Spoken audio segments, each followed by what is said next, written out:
is going on, YouTube? Welcome back. Welcome, I say.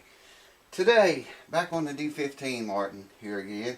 I've been fine-tuning that D28, did a neck reset on it, and it's ready to go home now.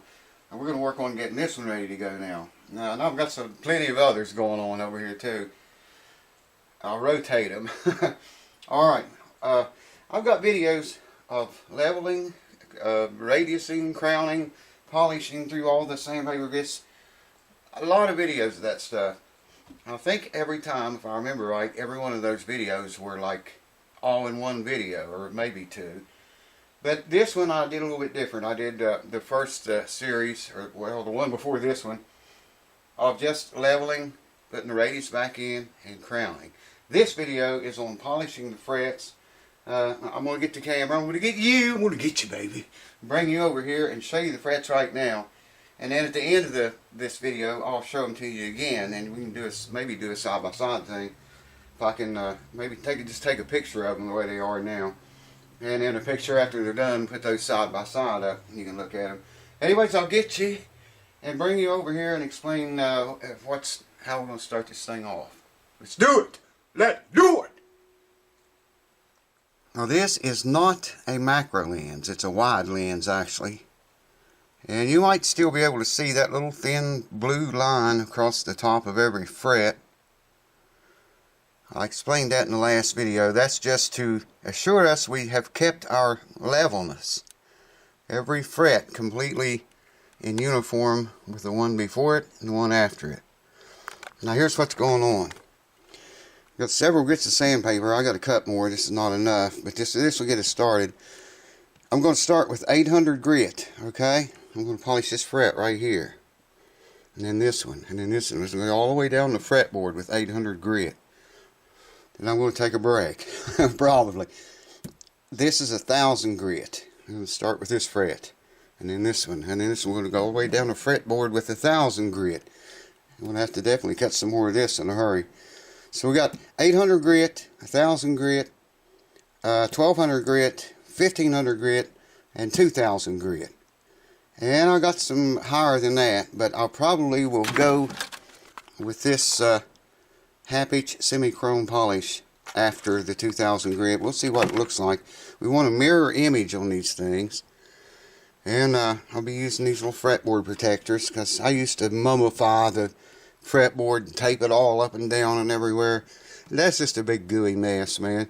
These things right here are the way to go. Well, I guess if you don't have them, tape's okay, but I use these. You know, that keeps me off of the fretboard. I can sand there, get down on the sides of the frets and everything. I never touch the fretboard. So there you go. That's what's going on. There's all the grits of paper. I'll go cut some more right now and bring you back, and we'll start on polishing these frets. And then we'll be one step closer. After that, stay tuned. We're going to shave this bridge. I think I mentioned before about how soft these frets are on this guitar. So it won't take very long to get a good high shine on these frets. It won't take very long. I can tell by when I first start to sand like this. I don't know if the camera's picking that up or not. You can hear the sandpaper biting into the fret, and then it kind of starts to get smoother. And I can tell by that. You know, it's not going to do any good to sand it anymore with this grit of paper. I'm going to turn the paper over here. You know what? Actually, I'm going to start down here at the 12th fret. And I'll do half of them. I'll do from here up. And then I'll show you the difference in those and these down here. You can see them side by side that way. Why not, man? Seems logical. I guess I should fix you so you could see that. How do you like the sky cam, by the way? Sky cam view. Oh, I gotta apologize for something. So right now would be a perfect time to do it, I think. On Christmas Eve, the entire day before Christmas, I'll be editing videos, rendering them, and my Facebook notifications went nuts, man. Every few minutes I would hear it.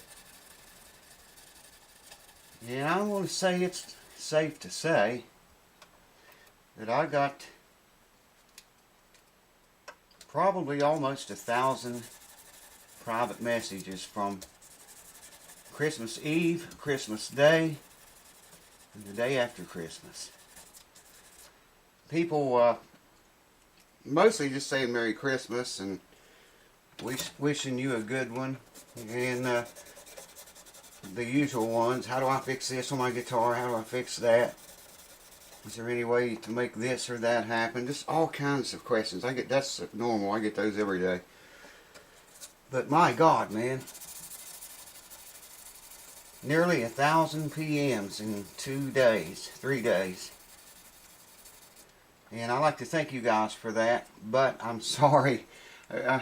There's no way I can respond to that many messages. So I'll just say Merry Christmas to all of you. Hope you had a great one, and thank you. And I'm sorry. There's just no way to keep up with that. Alright, I started with that 12th fret, the one right in the very center of your screen. And you can see the difference in these frets. I'm not finished yet by a long shot. I already see a lot of reflection in there. There's the 12th fret, and there's the ones I haven't done yet at all. Still got the blue marker on them. And there's where we started. See how that looks like scratches in there, man? It's not scratches, it's reflections of things. See that? That looks like scratches right there. I think it's the camera reflecting. Still got to go over them with 2000 grit, and then micro mesh paper, and then semi-chrome polish. And then we're going to clean the fretboard up good and oil it. I get asked a lot about using steel wool for this. Steel wool and guitar should never be in the same building, guys, really. Especially electric guitars or acoustics with pickups in them, because it just creates a horrible mess. It works. You can shine your frets with it, if you can put up with the ungodly mess it creates. Got all the frets through all the sandpaper, and I haven't done the macro mesh or semi-chrome polish yet. I'm just going to take a little bit of naphtha and dump all up and down here, and clean off the DNA. Get to see that? It's blue, man, of all colors. Wonder what that's that from that blue marker I used. This stuff evaporates really quick.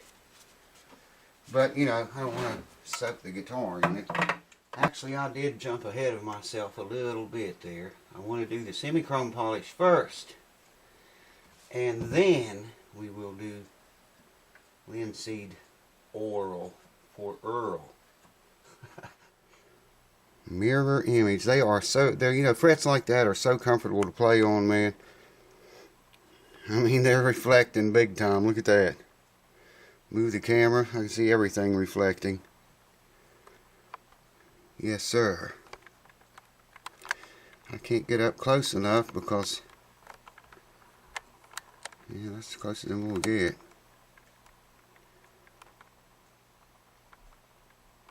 Yeah, you can see it's reflecting like a mirror. Alright, it's linseed time, folks. Let's take a paper towel, fold it up however works good for you, and douse a little oil onto it. Question comes up a lot: boiled, unboiled, what's best, what's worse? And I keep saying, for this purpose of treating your fretboard, it doesn't matter if it's boiled or unboiled. A lot of people argue that. Don't make any difference, folks. For this right here, you're going to get the same result. Just make sure you get up to every fret. It's easy to get up to them and not get the wood on both sides of each fret. So make sure you get up to every fret. every bit of wood that you can see. Cover it with this. Now I'm wiping this off now, and I should have mentioned you should rub across the grain with this stuff when you put it on and when you take it off. If you rub across the grain like I'm doing now, it doesn't, I don't know how to explain this. When you rub it on, you rub it across like this, it forces the linseed oil down into the grain. That is open grains. Same thing when you're rubbing it off. If you rub across the grain like I'm doing right now, it forces the oil down into the grain. Like if I rubbed with the grain, I'd rub most of the oil off. You know, just rub it right out of the grain. Thus the whole mission lost. Nothing accomplished. So always remember to rub it across the grain instead of with the grain. Some people will argue that. Some people will tell you not to put it on your guitar at all. Can't believe some of the channels that are saying that noise.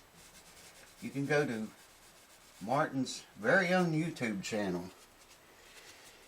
Look it up. They'll tell you, oil your fretboards.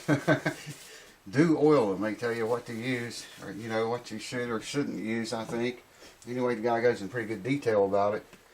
One last look. Check that out, man. Look at the reflection in that. Can you see that? When I move the camera. So that's done. The frets are completed. Boy, look at the shine in that, man. There we are. I see dust on there already. You can't avoid it. But look at another angle up here. The reflections make it look like there's scratches in there, and the dust makes it look like scratches. But there are no scratches, y'all. Next thing we'll do, we're going to get some measurements on here, and we're going to shave this area of the bridge down. That will expose more saddle and allow us to have room to lower the saddle down, to lower the action down. Remember the saddle set down in there before. Well, I have it right here. Which way does it go? This way. See how far that sets down in there? It'll actually, it's not all the way down in there because that's higher than it was, or I've got the saddle in there upside down, probably, because this is awful low here. Anyways, by shaving this area down, more of the saddle is going to be exposed, and we can then lower the saddle. I'm going to make a new saddle for it, by the way, and a tusk one. This is bone. By shaving this area down lower, we'll expose more saddle, and we take the saddle down, lower the action more. That's up next. Stay tuned. So there you go, folks. That's the way, it's one of the ways you can polish your frets to a mirror image. And I treat the fretboard, condition it and everything. Like I say, I'll treat this later, the bridge, after we shave it down. Then I'll put the linseed oil on it and get it ready and buff the whole guitar before it leaves here. So I hope this helps some of y'all that maybe you want to polish your own frets. You don't have to level and the radius and crown your frets just to polish them. Sometimes they get you know, horrible, tarnished, and a polished job's all it takes to make them look like this if they're not, you know, worn out or big dents or divots in them. So next video we're going to start shaving this bridge off here. Q-Wall's here and she's back to her old self again, ain't you, kid? Tell them, say I love you. Oh. Oh, see you next time, baby. Good. Get up in there. Get up in there.